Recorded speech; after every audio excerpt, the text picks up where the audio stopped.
Hey guys, Troubletcat here, and today we're looking at the F2000 Meet the Weapon. This is with no attachments. I left some stuff in this video that I wouldn't normally leave in, just to show you some ways of attacking on Operation Firestorm that nobody ever seems to fucking use.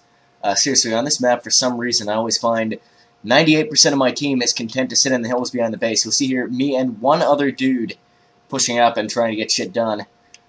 Maybe rage.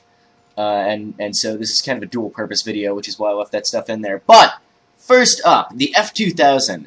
The F2000 fires, well, it's a Belgian-made bullpup assault rifle. Let's start with that. It fires a 5.56 x 45mm NATO cartridge. It's the same cartridge as the M16, and in fact, it loads the exact same 30-round Stenag box magazines as the M16 does. It's a pretty interesting gun, I find. It's got bits from the P90. The safety system and the trigger mechanism are adopted from the P90. It's got a semi-automatic and fully automatic fire mode, as well as a safe setting in real life, which is not here. It comes with, in real life, you can't get it in this game, it comes with an OEM scope with a fixed 1.6 times magnification. It's not in this game. And also in real life, there's a grenade launcher for it that you can't get in this game that is, it doesn't sort of fit with other weapons. It's designed just to work with this. And this gun actually has, the trigger for the grenade launcher is located under the main trigger, so you don't have to move your hand to fire your nads deep inside them. It's ambidextrous. You can switch the ejection port on this gun, so a problem with a lot of bullpup weapons is if you are a left-handed shooter, the ejection port fires hot metal directly into your face when it's ejecting the spent shells from the weapon, but the F2000, you can actually switch which side it's on. So that's pretty cool. In real life, it doesn't have that little rail on the front where you can fit a foregrip or a bipod in this game.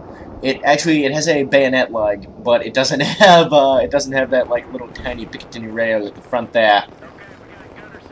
So it's pretty accurate to real life in this game. It's got pretty much the same features, aside from, you know, the lack of the ability to mount a grenade launcher, and the fact that you can't get the standard optics for it that it comes with. Is it overpowered? I want to talk about this for a bit, because this is one of the guns in the game that most commonly gets accused of being overpowered, and it is probably my favorite assault rifle in the game, and I use it a lot. So, do I think it's overpowered? Maybe a little. It has about the same damage and range as other assault rifles. I feel like it has a little bit shorter range than the M16 and the AK, but it's pretty much the same. It has a nice, very high rate of fire and very, very low recoil. It's still enough recoil that it's noticeable at longer range shooting, and you want to switch to single fire, but at medium range, you can fucking spray this baby for days and land tons of shots on target. And that maybe does make it a little bit more useful than the other assault rifles. I feel like they should maybe lower the damage just a little tiny bit, so it does a little bit less damage than other assault rifles. Maybe takes one more shot to kill or something. I don't know. I don't know if they do that, though, because although it would make sense from a balance perspective, because it's using that same 5.56 round as the M16, and the way this game is set up, the ballistic characteristics of the rounds, how much damage they do, their range, that kind of stuff, is mostly determined by the bullet. So all the 5.56 weapons do the same damage, all the 7.62 weapons do the same damage in this game. And I kind of like that they've done that to try and make their combat mode a little bit more realistic, but it doesn't necessarily lend itself to perfect game balance all the time. And this gun should maybe do a little bit less damage or something. They could give it a little bit lower base accuracy, maybe increase the recoil. I don't think it's horrendously overpowered, but I feel like it maybe does outshine the other assault rifles just a little bit, and the AN-94 just gets shat on for days by every other gun in the game, but especially this one. I'm really not looking forward to doing the AN-94, which is actually going to be after this. It's the next rifle after the F2000, so I have almost nothing unlocked for it, guys. So I don't know even how I'm going to do that. I guess I'm going to have to try and get at least my first service star on it, so I at least have the first 10 unlocks to talk about. I'm not looking forward to that. I'm going to be playing with the F2000. Sorry, the AN-94 a lot in the coming days, and that makes me super sad. So this is one of the attack routes that nobody ever seems to use on this map. You can go really far to the right on this map and push up behind these big fuel drums by running across the desert. And you don't normally get spotted here. You actually see we are able to get in an arm B, even though our entire team is hanging the fuck back. The two of us, me and my awesome Broseth, oh, Smugpodor 80 something. I don't actually know this guy personally, but he's a friend of a friend.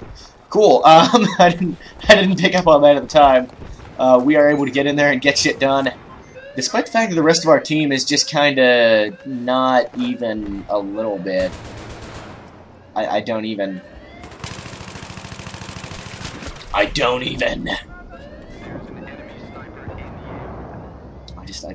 So that's the F2000, guys. That's about all I have to say about it in this video. We're going to be taking a look at a few different attachment setups for this one.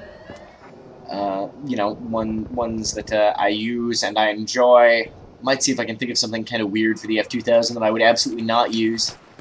The other thing I wanted to mention in this video is I'm going to be doing very soon, I don't know if you guys know this, but I started off doing text, and I've been doing the Zombie Arcade. I haven't been on YouTube for this long, I haven't been live streaming for this long, but I've been doing the Zombie Arcade for a little bit over a year now, and it's too bad somebody runs up behind me here, because I was just going to dump all over this guy as soon as my pistol was done reloading, but then I get shot in the back. Anyway, I've been doing the Zombie Arcade for a little over a year now, and I'm going to be doing a big-ass video coming up probably in the next couple weeks. I don't know, it's going to take me a little while to get it done. It's going to be a long video, a lot of editing, reflecting on my experiences, so keep an eye out for that. And I just want to take this opportunity to refer to my Facebook page and website and stuff, because I mean, I'm feeling a lot of love on the live stream and on YouTube with new subs and growing a lot and stuff. And I think the Facebook page is lagging behind a lot, and I think maybe it's just because not many people know about it. So there's gonna be a link to that in the description. And if you haven't already and you'd like to, go on over and like up my Facebook page to make me feel good about myself and extend my EP or some shit. I don't even know. But yeah, you see, this is when my team starts pushing up properly, is in when we have fucking 8 lives left.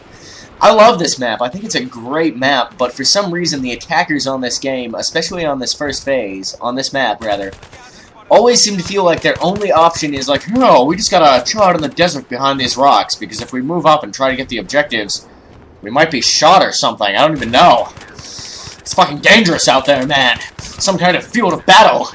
I don't want to be injured. My KDR, guys! My KDR! I don't know. It makes me sad to see so many dudes just not even attacking hard enough at all. This game's pretty much over, though. I try to shoot it out with a sniper with this, but can't quite put my shots on target. It's not ridiculously accurate, this gun. It's just very low recoil. The base accuracy isn't huge. Anyway, not the most amazing game in the world. I didn't cut out the stuff I normally would, but I had some other stuff to talk about in there. So I decided to use this game. I'm gonna get some nice ones for the F2000, I bet, with other attachment loadouts on account of how good the gun is. So that's something cool to look forward to. I mean, I ran like a 50 kill game with this in beta. I think I went like 50 and 11 or something. It was lowsy. So hopefully we'll get something like that happening for this gun. Anyway, thanks for watching, guys. Troubletcat out.